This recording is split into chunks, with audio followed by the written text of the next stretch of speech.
nuestro amparo y fortaleza, nuestro pronto auxilio en las tribulaciones. Por tanto, no temeremos, aunque la tierra sea removida y se traspasen los montes al corazón del mar, aunque bramen y se turben sus aguas y tiemblen los montes a causa de su braveza.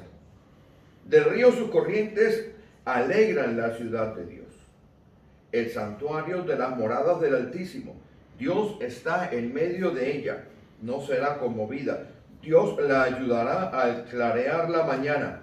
Bramaron las naciones, titubearon los reinos. Dio él su voz, se derritió la tierra. Jehová de los ejércitos está con nosotros. Nuestro refugio es el Dios de Jacob.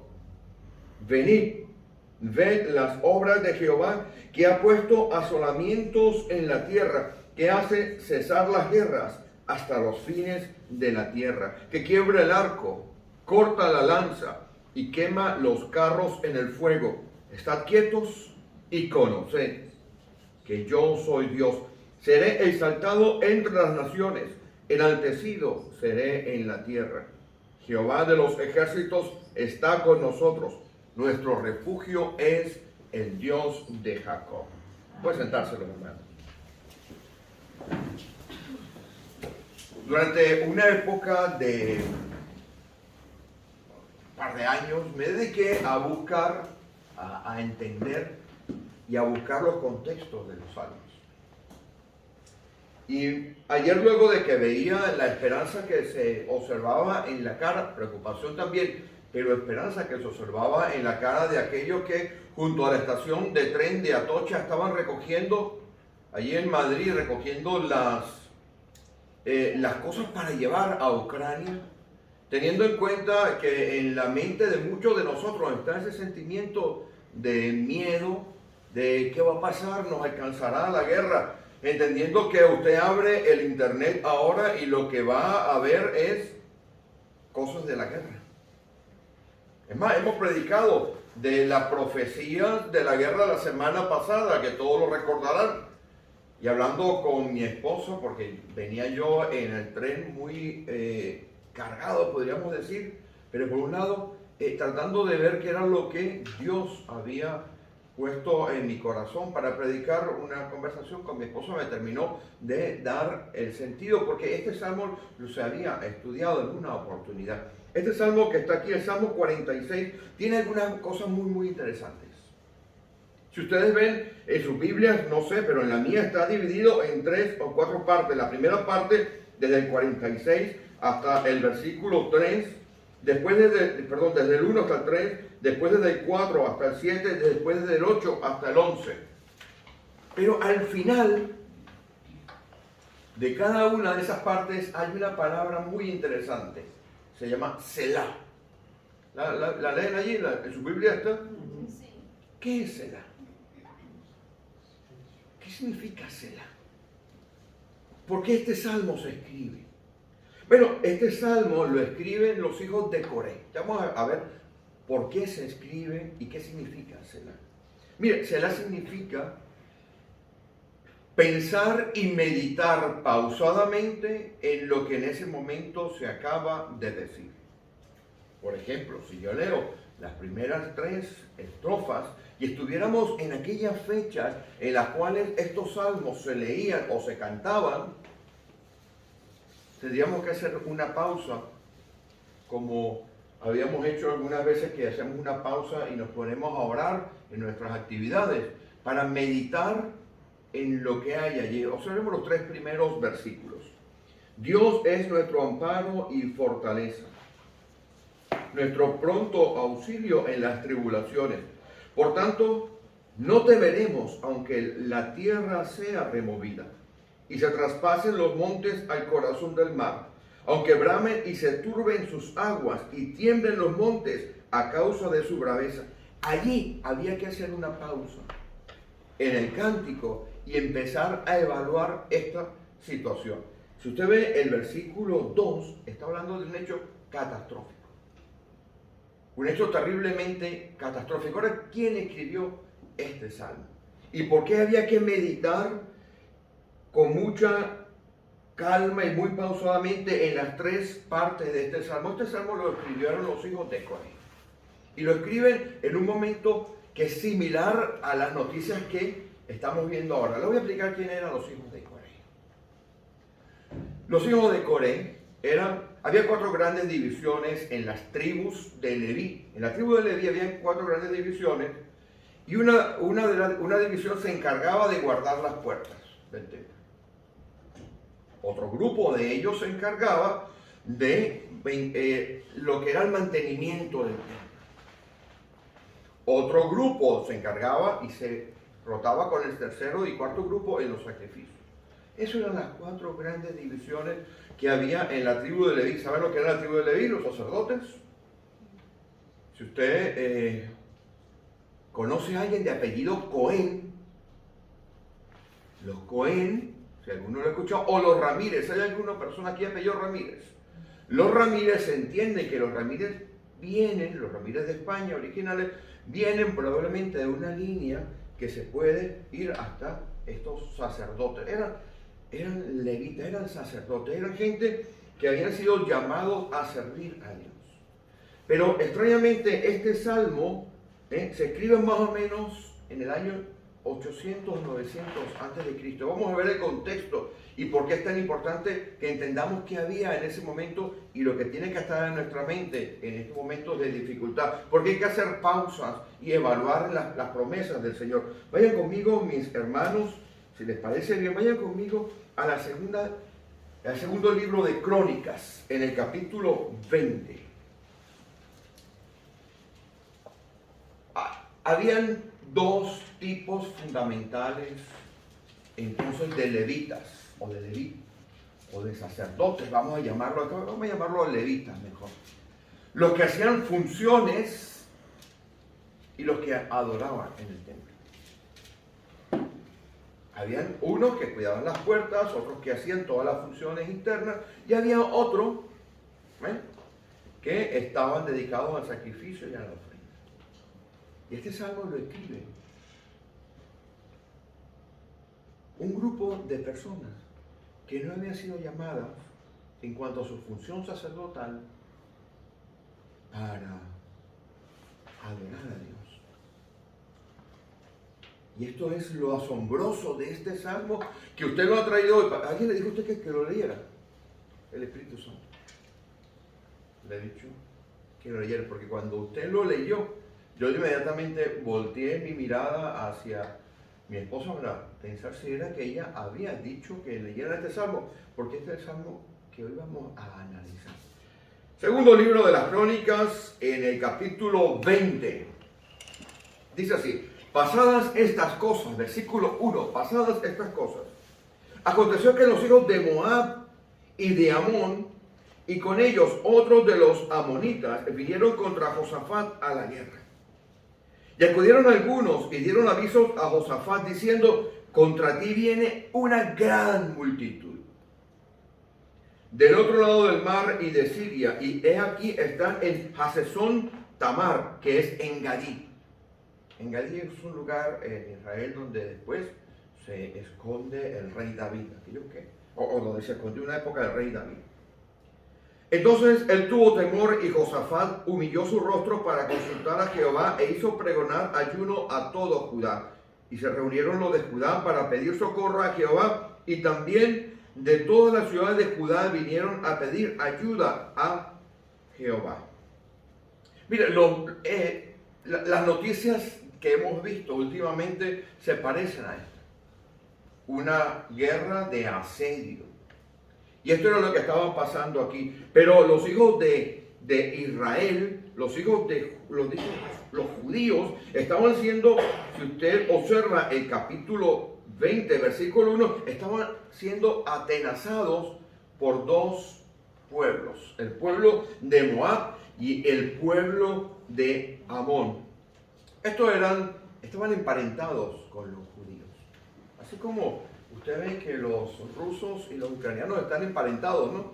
Saben que la historia dice que probablemente la nación rusa haya nacido de la región de Kiev, que sean los verdaderos rusos. Bueno, estaban emparentados. Los amonitas y los moabitas estaban emparentados, pero estaban emparentados antes de la promesa que Dios había dado a Abraham. Vayan conmigo, por favor, a Génesis capítulo 19. Alguien lea 37 y 38.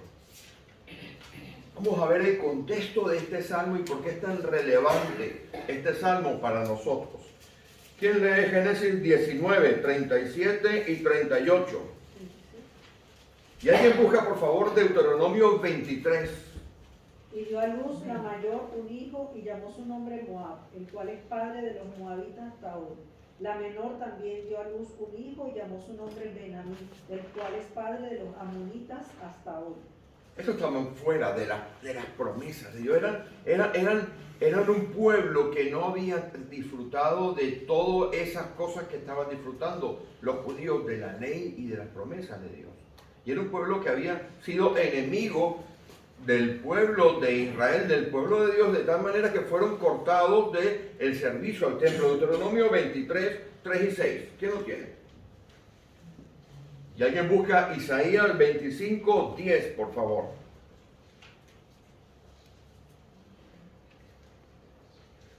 Deuteronomio 23, 3 y 6.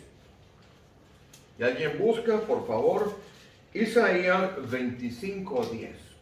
No entrará amonita ni moabita en la congregación de Jehová, ni hasta la 10ª generación de ellos no entrarán en la congregación de Jehová para siempre. Eran enemigos. Aunque sabemos que Ruth la moabita entra luego en el linaje de Jesucristo, porque la promesa que Dios había hecho tenía que alcanzar a todas las naciones, y la moabita dijo: yo iré a donde el que sea tu Dios será mi Dios. Y abandonó todo lo que era aquello del moabita. O sea que en aquel momento, de todas maneras, aparte de Ruth, que entró en el linaje, porque saben que estaba en el linaje del Señor Jesucristo, el pueblo de los moabitas y los amonitas eran un pueblo enemigo de Dios. Isaías 25, 10. Porque la mano de Jehová reposará en este monte, pero Moab será hollado en su mismo sitio, como es hollada la paja en el muladar. ¿Lo puedo repetir? Isaías 25, 10. Porque la mano de Jehová reposará en este monte, pero Moab será hollado en su mismo sitio, como es hollada la paja en el muladar. Es decir, había enemistad. Así que no era algo fuera de lo normal que fueran estas guerras y este reino de Moab y de Amovitas que venían de diferentes lugares en contra del pueblo de Dios. Y en medio de esta situación, Josafat, el rey que estaba allí, volvemos a Segunda de Crónicas, capítulo 20, segundo libro de Crónicas, capítulo 20, Josafat, que ve que hay un gran ejército que le está rodeando, que ve que viene una gran multitud, como dice el versículo 2, hace algo que llama la atención y que ya nos va llevando a entender por qué se escribe este salmo. Este salmo se escribe en este momento. Se escribe a partir de esta historia que estamos relatando aquí, en el cual el pueblo de Dios es asediado por sus enemigos, en el cual el pueblo de Dios va a ser destruido porque, pensaban ellos, porque la multitud que iba contra el pueblo de Dios era tan grande que solamente les quedaba una salida. Han vuelto al segundo libro de Crónicas. Bien, capítulo 20. Vamos a ver el versículo 5. Miren lo que hace este rey, el rey Josafat. Se pone en pie en la asamblea de Judá y de Jerusalén, en la casa de Jehová, delante del atrio nuevo, y observen lo que dice. Hemos leído: Dios es nuestro amparo, nuestra fortaleza, nuestro pronto auxilio en la tribulación. Lo hemos leído, ¿no? Sigan conmigo. Versículo 6. Jehová Dios de nuestros padres ¿No eres tú Dios en los cielos y tienes dominio sobre todos los reinos de las naciones? Le está recordando a Dios. Le está diciendo a Dios que él, Josafat, y todo el pueblo sabe de la soberanía de Dios. La soberanía de Dios es un principio, un atributo de Dios que tenemos que tener nosotros absolutamente claros y definidos a la hora de vivir nuestra vida cristiana. La soberanía de Dios significa que no hay nada que sorprenda a Dios. La soberanía de Dios significa que no hay nada que le coja de sorpresa, que Él se levante por la mañana y diga, ay, no me había enterado de esto.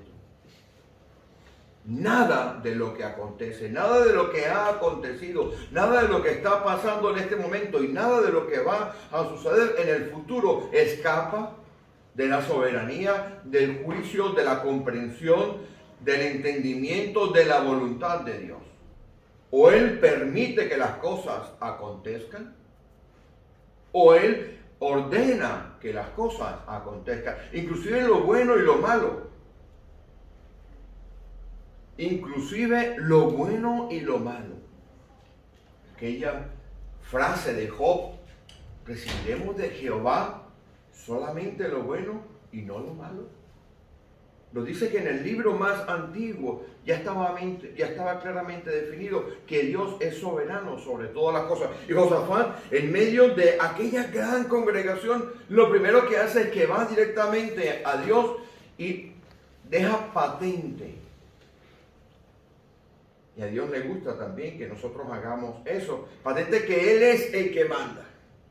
Que Él es el que está en el cielo ordenando todos los tiempos y todas las cosas. ¿Cómo empieza aquella famosa oración del Señor Jesús que dice, Padre nuestro, que estás en los cielos, eres el que manda, eres el Padre? Pues aquí es lo que está haciendo Josafat, es exactamente igual. Jehová, Dios de nuestros padres.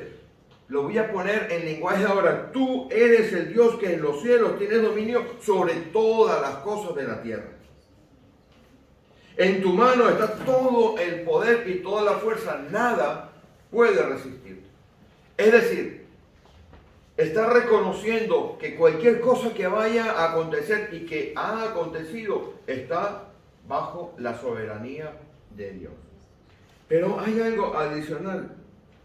Está recordándole también a Dios, en el versículo 7, todas las maravillas que Dios ha hecho y todas las promesas cumplidas que Dios ha hecho en la vida de este pueblo que se llama Judá, que se llama Israel, Dios nuestro. ¿No echaste tú los moradores de esta tierra delante de tu pueblo Israel y la diste a la descendencia de Abraham, tu amigo, para siempre?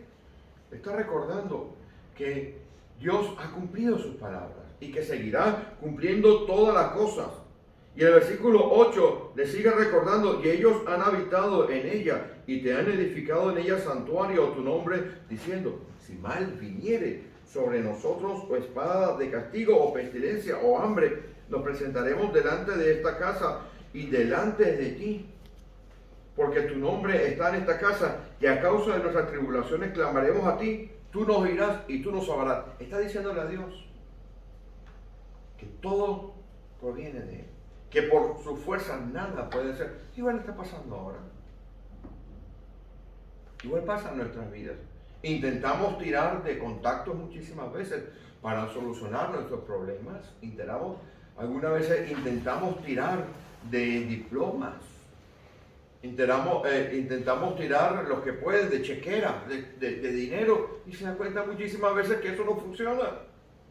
Que la única forma de que las cosas funcionen correctamente bien es cuando entendemos que la soberanía de Dios está por encima de todo, que Él es el dueño y Señor de todas las cosas, y que cuando nosotros nos humillamos y vamos a la presencia de Dios para recordarle lo que Él es, que nosotros lo sabemos, que lo reconocemos y que pedimos que todas las cosas provengan de Él, todas las soluciones como Él quiera, a la hora que quiera. Entonces, la manera en que enfrentamos las situaciones diferentes y los resultados van a ser diferentes. Pero estamos evaluando no solamente el contexto, sino cómo entra ese Salmo 46 en la historia. Sigan leyendo conmigo.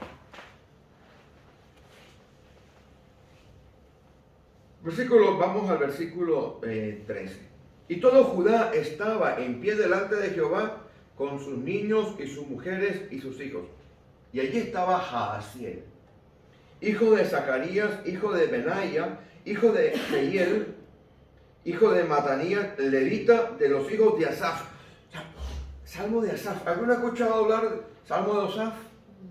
Asaf era un salmista. Este era salmista por definición. Era cantor. ¿Observen cómo la soberanía de Dios es tan grande? Cómo Dios gestiona las cosas como Él quiere. Que Asaf, que era salmista, da una profecía. Fíjate conmigo. Sobre el cual vino el Espíritu de Jehová en medio de la reunión y dijo: oí Judá todo, y vosotros moradores de Jerusalén, y tú, rey Josafat, Jehová os dice: un salmista, uno que cantaba, está profetizando. No temáis ni os amedrentéis delante de esta multitud tan grande, porque no es vuestra guerra, sino de Dios. Mañana descenderéis contra ellos. Está profetizando de lo que va a pasar en el futuro. Mañana descenderéis contra ellos, y he aquí que ellos subirán por la cuesta de Cis. Está diciéndole por dónde van a pasar. Está contándole todas. Qué cosa tan increíble. Un salmista cuya función en el templo, ¿se acuerdan que había dicho que había 4 tribus? 4 divisiones, perdón, dentro de la tribu de Leví. Pues bueno, los salmistas, los de Asaf, estaban dedicados a la adoración, pero aquí lo vemos haciendo algo totalmente diferente.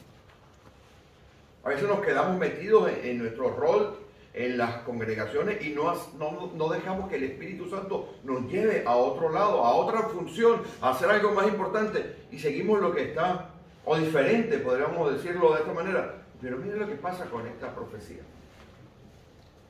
Mañana descenderéis, versículo 16, mañana descenderéis contra ellos, y aquí que ellos subirán por la cuesta de Cis, y los hallaréis junto al arroyo, antes del desierto de Jeruel. No habrá para qué peleéis vosotros en este caso. Paraos, estad quietos y ved la salvación de Jehová con vosotros, oh Judá y Jerusalén. No temáis ni desmayéis, salid mañana contra ellos, porque Jehová estará con vosotros. Está profetizando el que tendría que cantar.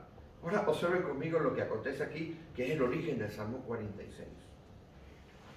Entonces Josafat se inclinó rostro a tierra, y asimismo todo Judá y los moradores de Jerusalén se postraron delante de Jehová y adoraron a Jehová. Versículo 19. Se levantaron los levitas de los hijos de Coat y de los hijos de Coré para alabar a Jehová, el Dios de Israel, con fuerte y alta voz. Este es el origen del Salmo 46. Mire, ¿saben lo que hacían los hijos de Coat? Los hijos de Coat lo que hacían era que guardaban el templo. Números 3:27. Vamos a leerlos, que tenemos unos minutos. Números 3:27. Miren lo que hacían los hijos de Coat. No eran cantantes, no eran adoradores. Números 3:27. De Coat eran la familia de los Amramitas, la familia de los Isaritas, y la familia de los Hebronitas, y la familia de los Uzielitas. Estas son las familias coalitas. Números 4:2 ahora. Página siguiente. Toma la cuenta de los hijos de Coat de entre los hijos de Leví por sus familias según las casas de sus padres. Si usted sigue leyendo de ahí para adelante, esto lo que hacían era, los de Coat lo que hacían es que cuidaban el interior del templo, no eran cantantes, eran adoradores. Bueno, el 4 dice: el oficio de los hijos de Coat era el tabernáculo de reunión del lugar santísimo será. Cargaban las cosas, guardaban las cosas, la empaquetaban, porque el tabernáculo se movía cuando había que moverlo, en aquella fecha que hay el tabernáculo, pero cuando llega ya la construcción del templo, ellos se dedican a lo que sería la labor de mantenimiento y de cuidado de las cosas. Y en medio de la congregación, el Espíritu de Dios se está moviendo con tanto poder que empiezan a cantar. Pero los de Coré, miren lo que hacían los de Coré. Números 26:11.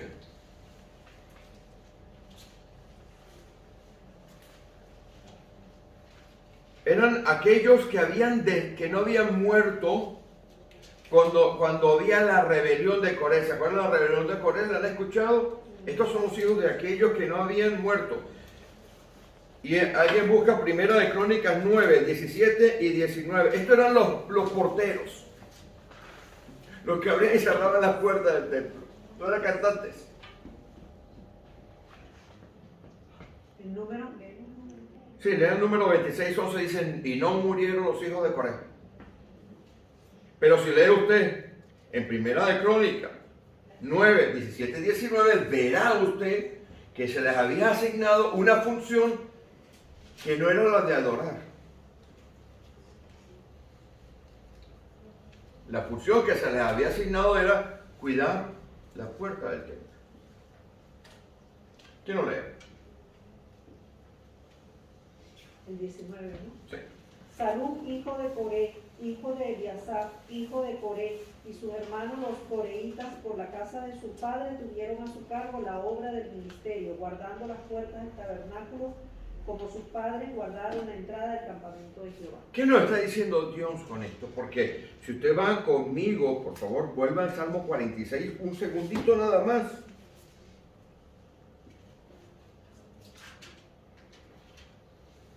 Que en los momentos de mayor dificultad, que en los momentos en los cuales el pueblo necesita la entrega total y absoluta, rompiendo los moldes de lo que somos, aquellos que cantaban, profetizan. Aquellos que no cantaban, aquellos que lo que hacían era limpiar, los que abrían la puerta y cerraban la puerta, ahora cantan y transmiten un mensaje absolutamente nuevo y de esperanza. Vieron cosas. Porque después viene la batalla en el capítulo, al final del capítulo 20, la batalla en la cual se cumple lo que había profetizado el que no tenía que profetizar, el que cantaba. Y se produce este salmo. Dios es nuestro amparo. Están hablando los hijos de Coré. Están hablando de lo que sus ojos vieron. Imagínense si cuando llega el momento en el cual el rey hace aquella oración y el Espíritu de Dios viene en la vida de los de Coré y de los de Coá, y ellos dicen, no voy a cantar. A mí, a cantar no me pongan. Yo soy el que abre la puerta. Déjenme abriendo la puerta nada más. Y los que están arreglando el templo dicen, no, yo tampoco. A mí no me pongan a cantar, ni a adorar, ni a alabar a Dios. Yo con mover las sillas de un lado para otro, con guardar los utensilios del templo, yo ya he cumplido mi labor. Mi hermano, mi hermana. Estos, los coatitas y los de Coré, permitieron que el Espíritu de Dios les rompiera los moldes y les rompiera los esquemas. ¿Me van siguiendo? Y producen este salmo espectacular, porque lo vieron. Porque después de que ellos cantan, si van allí de nuevo, lo pueden ver en su casa, en el segundo libro, en el capítulo 20, después de que ellos cantan, el capítulo o lo que sigue en la historia es esa victoria tan espectacular, profetizada por uno que no tenía que profetizar, anticipada en la alabanza por aquellos que no tenían que cantar, y contra todo pronóstico, la victoria fue para el pueblo de Dios. Y se produce, en la historia se produce este salmo espectacular. Ya teniendo eso en la cabeza, vamos a leer finalizando este salmo. Sabiendo que esto lo vieron ellos con sus propios ojos y lo contaron a sus hijos de sus hijos. Jehová, el que habita en los cielos, el dueño de todas las cosas, el que tiene en su mano los tiempos y las sazones. aquel que es soberano sobre todas las cosas, es nuestro amparo y es nuestra fortaleza. Ha venido en nuestro auxilio cuando pensábamos que el ejército nos estaba rodeando y estábamos nosotros solos allí en el pueblo orando a Dios y atemorizados porque las bombas y la escasez y el asedio a la ciudad y el lugar santo era evidente. Eran tantos los moabitas, eran tantos los que habían allí que estaban acampando en diferentes lugares. No había manera de escapar, no había pensamiento positivo en nuestra vida. Todo era tristeza, todo era miedo, todo era temor, todo era desesperanza, todo era tristeza, todo era depresión. Todos los pensamientos nos llevaban a hundirnos. Pero como Dios está arriba en los cielos, aun cuando vengan todos esos ejércitos, pero algo peor que eso, que haya terremotos y se muevan los montes de un lado para otro, aun cuando los montes vayan directamente al mar que queda desde donde estábamos nosotros en aquel momento, 148 kilómetros al norte, aun cuando eso pase, Dios está en control. Será. Meditemos en todo esto. ¿Me van entendiendo? ¿Qué páginas de la historia de la vida de sus hijos, de la vida suya, de la vida de esta congregación puede usted escribir si no confía en la provisión absoluta de Dios? Y con esto no estoy diciendo que no vayan a haber guerra. Hemos leído que hubo una guerra. Si usted termina de leer Segunda de Crónicas, capítulo 20, verá que hubo una guerra. Pero esa guerra funcionó a favor del pueblo. Porque el rey se humilló y reconoció la soberanía de Dios. Porque se rompieron todos los esquemas que había que romperse en aquel momento. Los que cantaban dejaron que el Espíritu de Dios les llevara a profetizar. Y los que no cantaban, adoraron y alabaron a Dios. Y produjeron no solamente este Salmo 46, sino que quiero que apunte los salmos tan espectaculares que produjeron estos jóvenes. Eran jóvenes porque se retiraban a los 50 años, servían entre los 30 y los 50 años de edad. A los 50 años de edad lo mandaban por su casita. Estos jóvenes produjeron el Salmo 42. ¿Quién ha leído el Salmo 42 alguna vez? Como el siervo brama.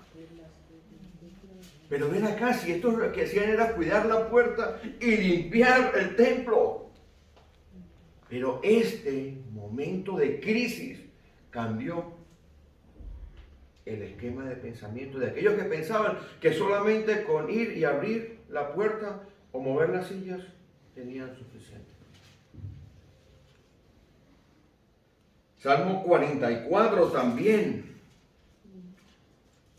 Oh Dios, con nuestros oídos hemos oído y nuestros padres nos han contado la obra que tú hiciste. También han escrito el Salmo 49. Oíd esto, pueblos todos, escuchad todos los pueblos. Un llamado a que todo el mundo escuche lo de Dios. El 84, el 85, el 87 y el 88 fueron escritos por aquellos que no tenían que escribir salmos. Fueron escritos por aquellos que, en teoría, solamente tenían que hacer las labores de limpieza. Mi hermano, mi hermana, estamos en principio de dolores. Si usted no se ha enterado, solo quiero que se entere ahora. Tenemos que romper esquemas. Tenemos que escribir una página nueva en esta congregación, en la vida de nuestros hijos y en todo lo que nos rodea. Cuando llamemos a oración, esta iglesia tiene que estar orando por aquellos que están afuera, pero tienen que venir a orar a aquellos que dicen, yo no sé orar. A mí no me pongan a orar. No, yo orar no. Yo tengo suficiente con, estoy haciendo un ejemplo, con abrir y cerrar la puerta, con mover la silla. No, hay que romper esquemas. Oiga, necesitamos gente que se ponga aquí atrás a enseñar. No. A mí no. Que yo, mire, que yo con hacer esto tengo suficiente. Yo he dado mucho haciendo esto. A partir de ese momento la tribu de Coré se restituyó completamente. Y la de Coat también. Yo les animo, mis hermanos, que lean estos salmos a partir del 46. Los salmos no están ordenados cronológicamente, tengo que decirles esto. A partir del 46, como el salmo que abre la puerta para una etapa nueva en la adoración. Y que esta congregación, y cada uno de ustedes en particular, se deje llevar por el Espíritu de Dios para asumir nuevas funciones. Amén. Dios les bendiga, mis hermanos. Vamos a ponernos en pie.